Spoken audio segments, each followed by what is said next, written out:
Fala galera, tudo bem com vocês? Então vamos lá para mais uma videoaula de ciências com a professora Raquel. O assunto da aula de hoje será a evolução biológica, as ideias evolutivas de Darwin. Para recordar, nós já dissemos que Darwin, aos 22 anos, embarcou no navio Beagle e fez uma viagem de 5 anos.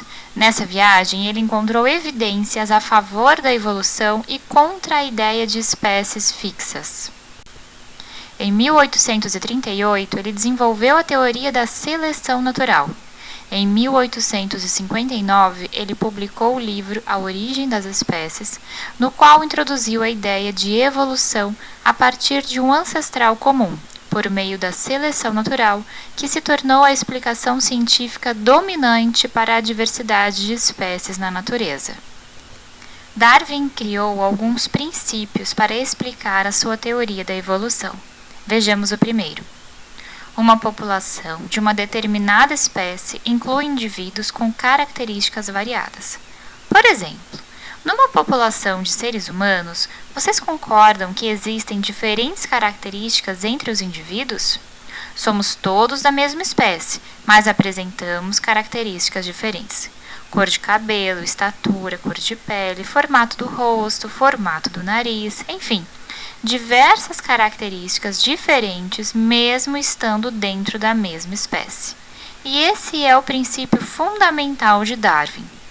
Observe nas imagens, uma população então de seres humanos, todos da mesma espécie com características distintas. Uma população de borboletas, todos da mesma espécie com características distintas. Uma população de coelhos, da mesma espécie, mas com características distintas. A evolução da espécie como um todo resulta de taxas diferentes de sobrevivência e de reprodução dos vários tipos de indivíduos. Vamos entender melhor essa afirmação. Observem a imagem ao lado. Temos dois indivíduos da mesma espécie animal, duas girafas. Recordando o princípio anterior, numa mesma população, temos indivíduos com características diferentes.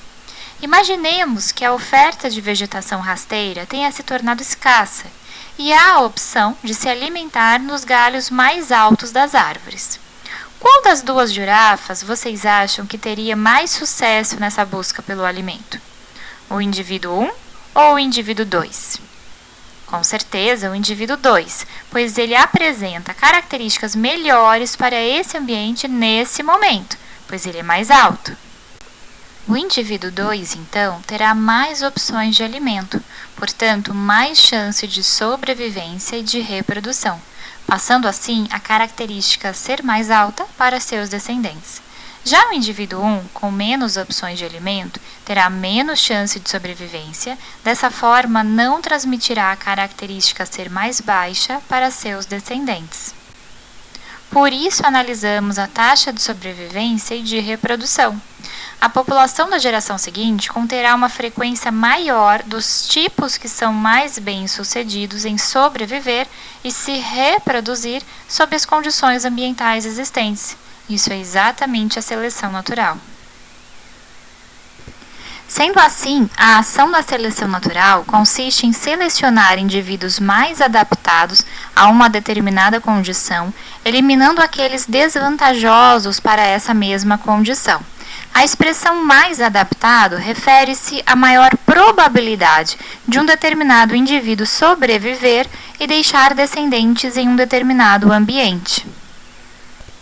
Vejam esse outro exemplo de seleção natural que ocorreu com as variedades clara e escura de mariposas da espécie Biston betularia, cujas populações sofreram nos últimos 150 anos mudanças evolutivas profundas com relação à cor.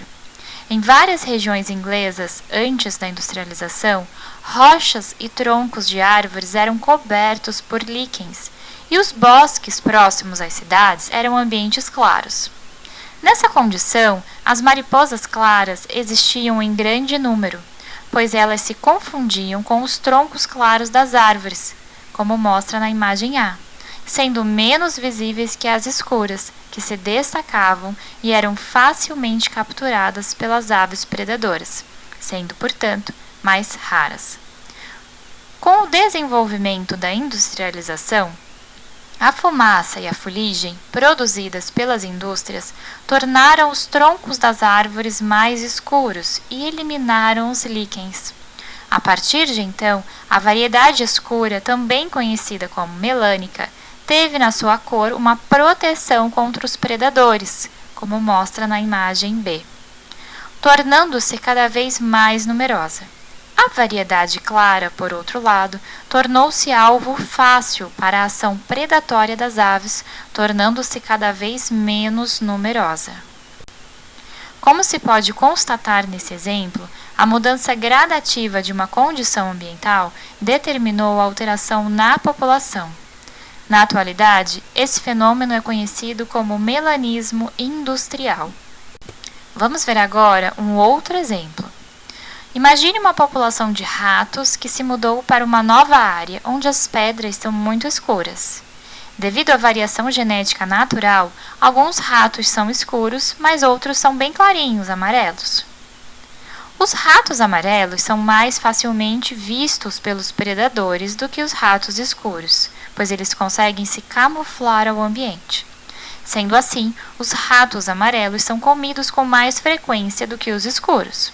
Apenas os ratos sobreviventes atingem a idade reprodutiva e conseguem gerar descendentes.